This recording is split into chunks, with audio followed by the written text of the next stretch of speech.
Hello दोस्तों, स्वागत है आपका अपने चैनल में। दोस्तों, आज हमारी उत्तराखंड परीक्षा वाणी प्रैक्टिस सेट का 122 पार्ट है। चलिए आज की वीडियो स्टार्ट करते हैं। निम्नलिखित में से किसने इलाहाबाद विश्वविद्यालय से शिक्षा ग्रहण नहीं की? कृष्णचंद पंत ने। ये गोविंद वल्लभ पंत के पुत्र थे और इन्होंने लखनऊ विश्वविद्यालय से एमएससी की थी। यदि हमें मरना ही है तो अपने सिद्धांतों और विश्वास की सार्वजनिक घोषणा करते हुए मरना श्रेयस्कर है। कथन निम्न में से किसका है? श्रीदेव सुमन का। इंडियन नाइज हम निम्नलिखित में से किसकी रचना है? हेमवती नंदन बहुगुणा की। हेमवती नंदन बहुगुणा के संदर्भ में निम्न में से क्या गलत है? ऑप्शन देखते हैं। 1957 को पहली बार कांग्रेस विधायक बने, यह सही है। 1972 को इलाहाबाद लोकसभा से निर्वाचित हुए, यह भी सही है। 1975 को इमरजेंसी के समय इंदिरा गांधी से गतिरोध से कांग्रेस छोड़ा, यह भी सही है। 1983 में उत्तर प्रदेश के मुख्यमंत्री बने, यह गलत है। 1973 में ये उत्तर प्रदेश के मुख्यमंत्री बने थे। निम्नलिखित में से किसने 14 वर्ष की आयु में ही जीवन भर खादी पहनने और विदेशी वस्त्रों के बहिष्कार का व्रत लिया था? डॉक्टर भक्त दर्शन ने। कूट के माध्यम से बताइए कि महावीर त्यागी के विषय में कौन सा विकल्प सही है? ऑप्शन देखते हैं। स्वतंत्रता आंदोलन के दौर में कुल 11 बार जेल गए, यह सही है। 1973 में 6 माह के लिए उत्तर प्रदेश के मुख्यमंत्री रहे, यह सही नहीं है। प्रथम आव चुनाव में देहरादून से लोकसभा सदस्य बने, यह भी सही है। 1923 से लगातार 44 वर्ष अखिल भारतीय कांग्रेस कमेटी के सदस्य रहे, यह भी सही है। यहाँ पर ए, सी और डी सही है। कूट देखते हैं। ए, सी व D, option B right answer होगा। निम्नलिखित में से किसको अंग्रेजों द्वारा राय बहादुर उपाधि से सम्मानित किया गया? शोभन सिंह जिन्ना को। देसी राज्य और जन आंदोलन नेपाल का पुनर्जागरण तथा संसद एवं संसदीय प्रक्रिया जैसी पुस्तक के लेखक है परिपूर्णानंद पैन्यूली। 1939 में जवाहरलाल नेहरू की अध्यक्षता में लुधियाना में आयोजित अखिल भारतीय देसी राज्य लोक परिषद के अधिवेशन में निम्नलिखित में से किसने प्रजामंडल के प्रतिनिधि के रूप में भाग लिया? श्रीदेव सुमन ने। 1950 के दशक में हरिजनों को श्री बद्रीनाथ, केदारनाथ, गंगोत्री तथा यमुनोत्री धामों का सवर्णों के भारी विरोध के बावजूद प्रवेश कराया परिपूर्णानंद पैन्यूली ने। कुमाऊं मंडल की लक्ष्मीबाई कहा जाता है? जिया रानी को। सूची 1 को सूची 2 से सुमेलित कर सही विकल्प चुने। लोकतांत्रिक समाजवादी पार्टी हेमवती नंदन बहुगुणा की है और इन्होंने इसकी स्थापना 1979 में की थी। राज्य प्रजामंडल का गठन महाराजा मानवेंद्र शाह गढ़वाल में हिंदी पत्रकारिता के विषम पितामह विशंबर दत्त चंदोला, विकास पुरुष नारायण दत्त तिवारी। तो इसका आंसर होगा 2, 4, 1, 3। कोड देखते हैं। 2, 4, 1, 3, ऑप्शन ए राइट आंसर होगा। तुम मुझे तोड़ सकते हो, मोड़ नहीं सकते, कथन निम्न में से किसका है? श्रीदेव सुमन का। श्रीदेव सुमन के संदर्भ में निम्न में से कौन सा कथन सही नहीं है? ऑप्शन देखते हैं। देहरादून के हिंदू नेशनल कॉलेज से उच्च शिक्षा ग्रहण की, यह सही है। 14 वर्ष की आयु में नमक सत्याग्रह में भाग लिया, यह भी सही है। 1936 में टिहरी राज्य प्रजामंडल की स्थापना की, यह सही नहीं है। इन्होंने 23 जनवरी 1939 को देहरादून में टिहरी राज्य प्रजामंडल की स्थापना की थी। तो ऑप्शन सी राइट आंसर होगा। यह कथन सही नहीं है। जबकि 1942 में प्रजामंडल की सफलता के लिए सेवाग्राम वर्धा में महात्मा गांधी से मिलने गए, यह भी सही है। 1984 में चरण सिंह के साथ दलित मजदूर किसान पार्टी का गठन कर हेमवती नंदन बहुगुणा निम्नलिखित में से कहां से चुनाव लड़े? इलाहाबाद से। नारायण दत्त तिवारी सन 1988 में तीसरी बार उत्तर प्रदेश के मुख्यमंत्री बने, जबकि दूसरी बार सन खाली स्थान में बने थे 1984 में और पहली बार 1976 में बने थे। ये 3 बार उत्तर प्रदेश के मुख्यमंत्री बने थे। पहली बार 1976 में, दूसरी बार 1984 में और तीसरी बार 1988 में।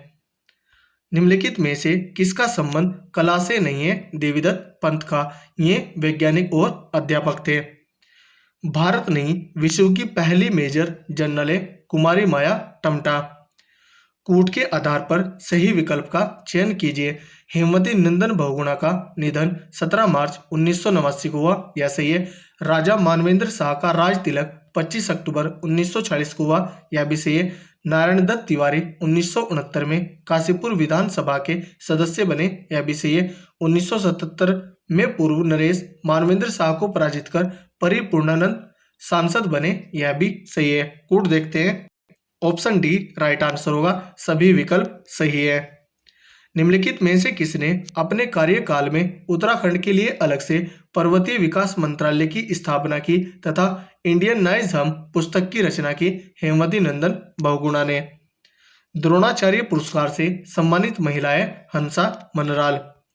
निम्नलिखित में से किसने अपने नाम से जाति सूचक शब्द हटाए तथा गढ़वाल की दिवंगत विभूतियां नामक पुस्तक की रचना की?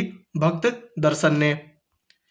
गढ़वाल के दोनों खंडों की एकता पर बल देते हुए निम्न में से किसने कहा कि यदि गंगा हमारी माता होकर भी हमें आपस में मिलाने की बजाय दो हिस्सों में बांटती है तो हम गंगा को काट देंगे? श्रीदेव सुमन ने। परिपूर्णानंद पैन्यूली के संदर्भ में क्या सत्य नहीं है? ऑप्शन देखते हैं। इनका जन्म 1924 में टिहरी के झोला गांव में हुआ, जैसे ये भारत छोड़ो आंदोलन में सक्रिय भूमिका के चलते हुए इन्हें 6 वर्ष की जेल हुई, यह भी सही है। जेल से फरार होकर रामेश्वर शर्मा नाम से दिल्ली में क्रांतिकारी गतिविधियों में शामिल हुए, यह भी सही है। टिहरी रियासत का भारत संघ में विलीनीकरण का सक्रिय विरोध किया, यह सत्य नहीं है, तो ऑप्शन डी राइट आंसर होगा। टिहरी रियासत का भारत संघ में विलीनीकरण के ऐतिहासिक दस्तावेजों पर इन्होंने हस्ताक्षर किए थे।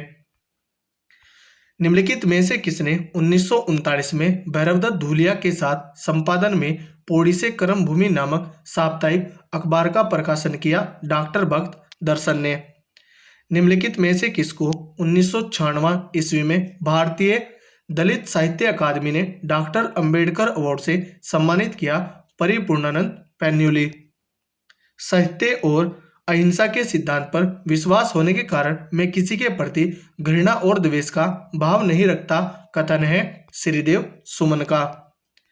कुल 4 बार गढ़वाल लोकसभा सीट से चुनाव जीते कानपुर विश्वविद्यालय के कुलपति रहे, उत्तर प्रदेश हिंदी संस्थान के उपाध्यक्ष भी रहे के संदर्भ में है डॉक्टर भक्त दर्शन के।